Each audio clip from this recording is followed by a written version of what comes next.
Celestial, seguimos dando gracias, Señor, por todas tus bendiciones. Gracias porque nos provee cada día más para impartir tu evangelio, Señor. Le damos honra y gloria a ti, Señor. Pedimos de manera especial que seas tú bendiciéndonos, que Santo Espíritu esté con nosotros, nos dé sabiduría y entendimiento para entender más un poco de tu palabra. Para los hermanos que vienen en camino, guárdanos en el nombre de Jesús. Amén. Muy bien, hoy vamos a hablar de un tema que es conocido, pero sabemos que cada día el Señor nos enseña algo nuevo, ¿cierto? Vamos a hablar hoy del Espíritu Santo. Dios, el Espíritu Santo. Vamos a empezar con esa pregunta. ¿Quién es? ¿Quién es el Espíritu Santo? ¿Qué dice la Biblia acerca del Espíritu Santo? Así, de una manera rápida, para ustedes, ¿qué es el Espíritu Santo? ¿Alguien que me responde? Bueno, como lo dice el título, es revela que el Espíritu Santo es una persona, no una fuerza impersonal. Entonces, bueno, esa es la explicación, ¿no? Pero, o sea, si yo le pregunto a usted, ¿qué es el Espíritu Santo? ¿Qué es lo primero que se viene a la mente? el Espíritu Santo es nuestro consolador. Consolador, de una palabra. Que el guía. A ver, el que convence, nos enseña, nos guía por el buen camino. Muy bien, la Biblia revela que el Espíritu Santo es una persona, no una fuerza impersonal. Así como estábamos diciendo, el Espíritu Santo tiene como unas cualidades, o lo que cada día nos enseña. El Espíritu contiende, el Espíritu enseña, convence, dirige los asuntos de la iglesia, ayuda e intercede, inspira, santifica. La Escritura presenta al Espíritu Santo como Dios. La Escritura asocia los atributos divinos con el Espíritu Santo. Vamos a leer en Romanos 8.2. ¿Alguien que me ayude? Romanos 8.2, capítulo 8, versículo 2.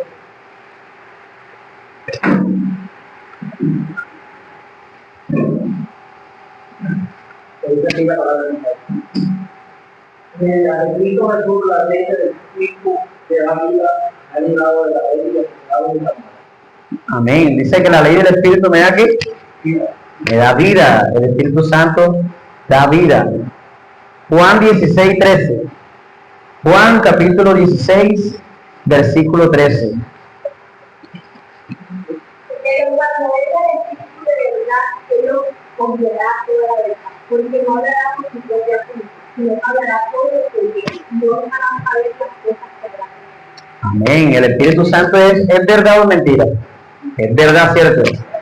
Primera de Corintios capítulo 12, versículo 11. Ya vimos que el Espíritu Santo es vida, es verdad, y ahora que nos dice Primera de Corintios 12, 11. Pero todas estas cosas las hace uno, y el Espíritu, y uno mismo, y el Espíritu repartiendo a cada uno en particular como él quiere. Amén. Es omnipotente, ¿cierto? El Espíritu Santo es omnipotente. ¿Qué significa omnipotente? Que todo ve, todo lo puede. Juan 14, 16. Juan capítulo 14, versículo 16. Aparte de que da vida, es verdad, es omnipotente, también que nos dice Juan 14, 16. Y yo rogaré al Padre para que os dé otro Consolador que esté con vosotros siempre. Amén. Amén. Que esté con nosotros siempre. Aparte de omnipotente, también es omnipresente. ¿Alguien sabe qué es omnipresente? En todo lugar, ¿cierto? Se considera que el Espíritu Santo es igual al Padre y al Hijo en la fórmula bautismal. No sé si ustedes recuerdan, los ministros, los pastores, los que están encargados de los bautismos, cuando ellos ya van a hacer ya el acto, ellos dicen, te bauticen en el nombre del Padre, del Hijo y del Espíritu Santo. Así que el Espíritu Santo se considera igual al Padre y al Hijo en la fórmula bautismal. En la bendición apostólica en la enumeración de los dones espirituales. Desde la eternidad, Dios, el Espíritu Santo, vivía en la deidad como su tercer miembro. El Padre, el Hijo y el Espíritu Santo son igualmente eternos. En la deidad, el Espíritu parece ocupar el papel del ejecutor. Esto me pareció algo interesante. El Espíritu Santo es, o sea, así como habíamos dicho en el anterior, es una fórmula, en la fórmula bautismal. El Padre, el Padre, el Hijo y el Espíritu Santo son como un equipo, se organizan todos, pero el encargado de ejecutar es el Espíritu Santo. En la deidad, el Espíritu Santo parece ocupar el papel del ejecutor. Hemos sido destinados para ser morada del Espíritu Santo. El pecado de Adán y Eva los separó, tanto del jardín del Edén como del Espíritu que moraba en ellos. Cuando Adán y Eva comieron del fruto prohibido, ellos vieron su desnudez, ¿cierto? Es decir, el Espíritu Santo se fue de ellos, se apartó de ellos. Ambas misiones, la de Jesús y la del Espíritu Santo, eran totalmente interdependientes. La plenitud del Espíritu Santo no podría ser concedida hasta que Jesús hubiese completado su misión. Jesús fue la primera persona que experimentó la plenitud del Espíritu Santo. ¿Alguien recuerda el momento en que Jesús recibió el Espíritu Santo?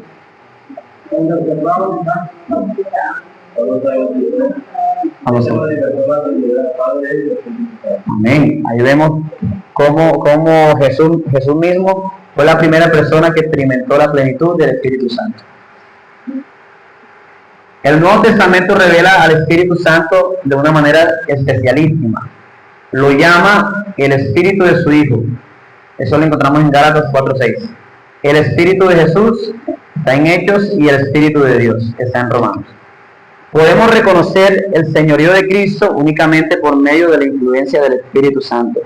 Dice Pablo, nadie puede llamar a Jesús Señor sino por el Espíritu Santo. Si no recibimos al Espíritu Santo, no podemos llamar a Jesús Señor. Amén. En primer lugar, el Espíritu Santo nos lleva a una profunda convicción de pecado, especialmente el pecado de no aceptar a Cristo.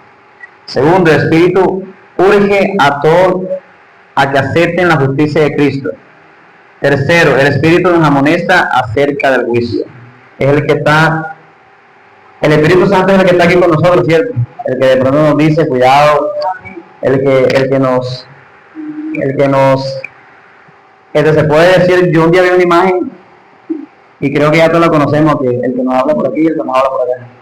A veces el Espíritu Santo nos susurra, ¿cierto? La mayoría de los textos relativos al Espíritu Santo se refieren a su relación con el pueblo de Dios.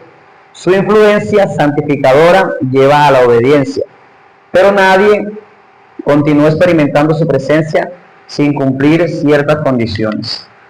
Al presentar al Espíritu Santo, Cristo lo llamó otro consolador. Significa ayudador. Espíritu Santo significa ayudador, consolador, consejero. Y también puede significar intercesor, mediador o abogado. Ya todo lo que les había preguntado ahora, que para ustedes que era, que se le venía a la mente cuando le preguntaba quién era el Espíritu Santo, vemos todas esas definiciones.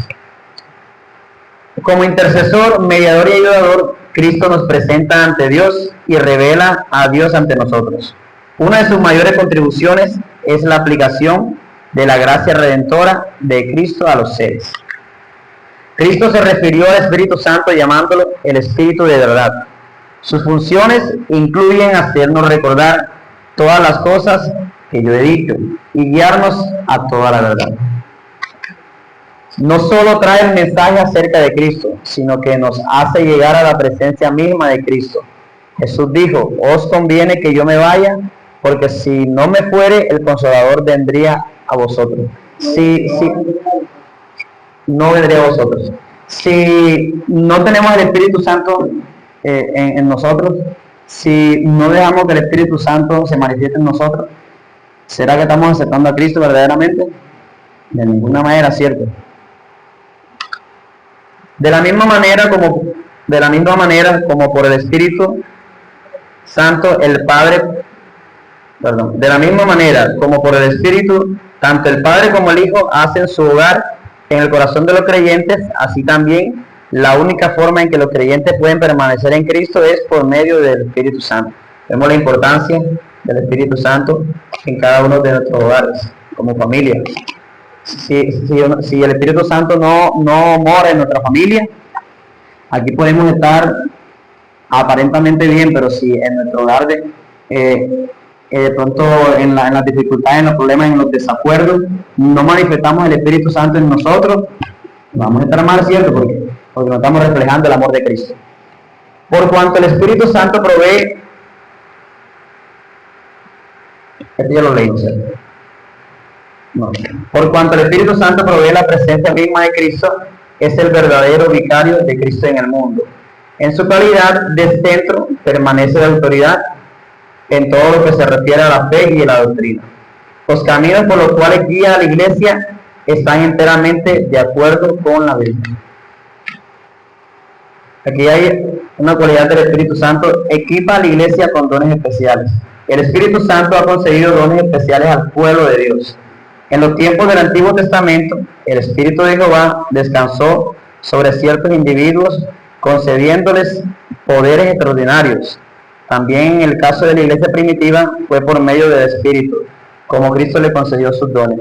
Aquí yo quisiera resaltar y quisiera hacer una pregunta.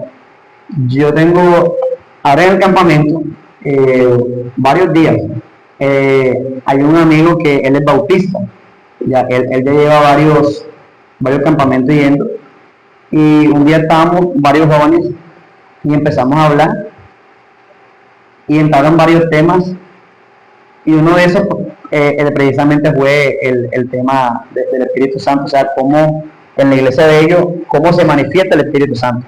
Y empezamos a hablar sobre, él me decía que el don de lenguas.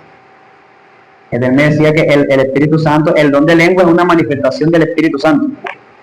Ya, entonces empezamos a hablar y yo le pregunté el tema de los dones de lengua, y él me decía de que, o sea, él no sabía mucho el tema, pero que para él era que la persona empezaba a hablar otro idioma, o sea, lo normal.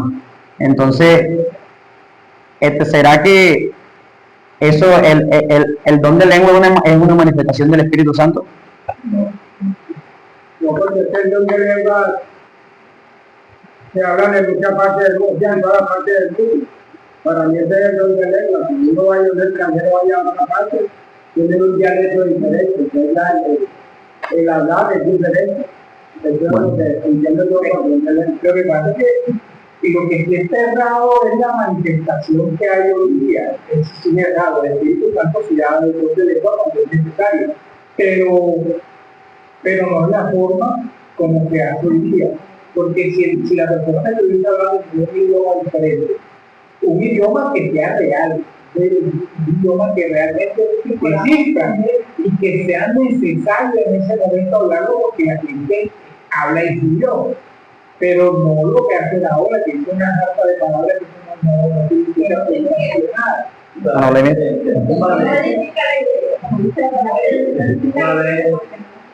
Sea un políglota, es una persona que maneja varios idiomas, varias lenguas, es un don, es una capacidad que tiene la persona, pero no es un don, un talento, es un talento, y lo importante es que le entiendan a la persona. Pablo dice, el mismo Pablo dice, que alguno habla en lengua, que haya uno que no se traduzca. Si no hay quien traduzca, quédese callado y vaya llegando todo como Mira, por ejemplo, ahí en el piloto se ha de los morenos a presentar todos los días de la mañana, y a veces se le mete ¿cómo le llama? Algo se le mete el espíritu de lengua que dice que se puede hablar en otra lengua que yo creo que el mismo lo tiene, porque yo ya preguntar una vez ¿qué quiere decir con todo ese repertorio que está diciendo? Pero me quedó callado. Tiene que aprender ese repertorio, porque si no dice ese repertorio, no lo utiliza en Ahora, mire, bueno, hablando de la ciudad de India, el derecho a la capacidad que era de titular de los pastores, primero de hablar en otro idioma, al paso una vez dice que como este judío habla su idioma, o sea, tengo que tener capacidad, como ahora, eso es decir, y ahora ya la dinero, hablar los franceses, eso es lo que pasó que está diciendo cuando le digo algo, yo no tengo para que ellos lleguen a saber el Bueno, y es algo que tenemos que tener en cuenta que en esta época había limitaciones, no había universidades, no había corporaciones, no había nadie que enseñara. Y además la mayoría de lo que sería visto eran la mayoría eran integrados. Entonces, ¿cómo hay que enseñar? Tenía que enseñar el Espíritu Santo. hay muchos que relacionan ese don de lengua con lo que pasó en la Torre de Babel, que da igual el origen como que de los idiomas. De los idiomas. Hay que tener en cuenta que cuando se hablaba de lengua, estaba hablando por decir una voz, pero, ¿y qué sucedía? Dependía del hebreo, dependía del griego, todo lo que estaba ahí, parecía que estaban hablando del mismo lenguaje. Lo que él estaba hablando todos entendían. Es algo que solamente puede ser significado. No puede ser nada. Amén. Muy bien, entonces debemos conocer realmente cómo se manifiesta el Espíritu Santo, ¿cierto? En nuestras vidas, en nuestro hogar, en la iglesia, en todos lados. Así que debemos estar siempre pendientes de la forma de manifestación del Espíritu Santo. La recepción del Espíritu Santo, que nos transforma a la imagen de Dios, comienza con el nuevo nacimiento y continúa la obra de santificación. Cuando nosotros nos bautizamos, entregamos nuestra alma, nuestro cuerpo a Cristo, ahí es donde empieza ese nuevo nacimiento, ¿cierto? Sí, y debemos continuar esa vida en santificación.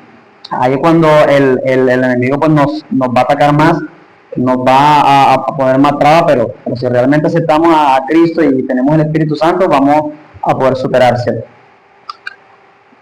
El Espíritu es vital. Todos los cambios que Jesucristo efectúa en nosotros vienen por medio del ministerio del Espíritu. Como creyentes deberíamos estar constantemente conscientes de que sin Espíritu no podemos lograr nada. ¿Qué podemos lograr sin el Espíritu Santo? ¿Qué podemos lograr? Nada, ¿cierto?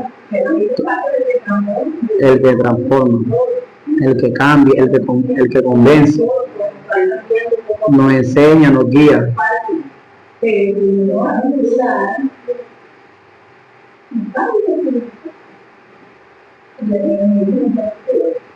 A veces creemos que porque estamos en la iglesia y hacemos esa rutina de sábado, venir, miércoles, martes al grupo, o sea, que te disfrazamos a veces como la vida espiritual que deberíamos tener en algo, exactamente, en la misma rutina, pero verdaderamente tenemos al Espíritu Santo en nuestras vidas.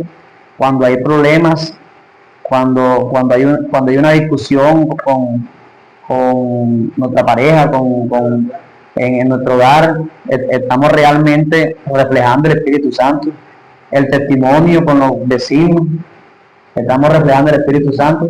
Cuando alguien nos ve en la calle, estamos reflejando a esa persona que verdaderamente tenemos el Espíritu Santo. Es algo que debemos contestarnos nosotros mismos y reflexionar. Y si no es así, pues orar mucho, ¿cierto? Orar mucho y pedirle al Espíritu Santo que nos cambie, que nos guíe, nos transforme. Sí, es que tiene la capacidad de santificar. Entonces, tenemos que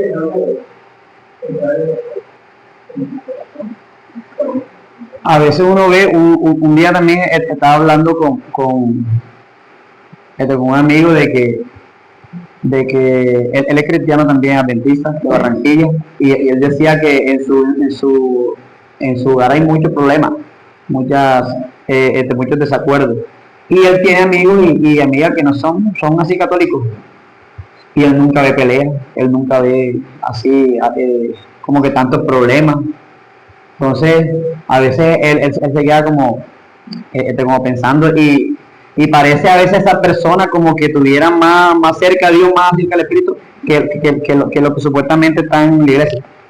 Pero entonces, ahí vemos, así como decía la hermana, tenemos que dejar que el Espíritu Santo actúe en nosotros, ¿cierto? Entonces, ese es el tema, un poquito cortico, pero sustancioso, como se dice, y vital, importante para nuestra vida, para nuestra vida espiritual. Sí, Señor. Sí. Oremos.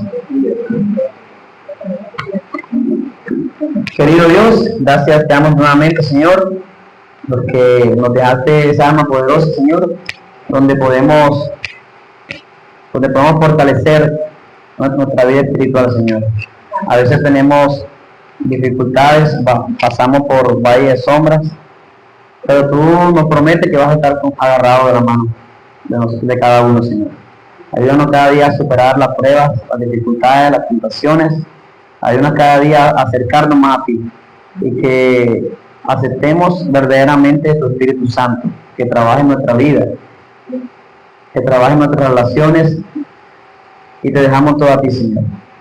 Ahora que nos vamos a nuestros hogares, acompáñanos, bendícenos y que esta semana sea de mucha bendición.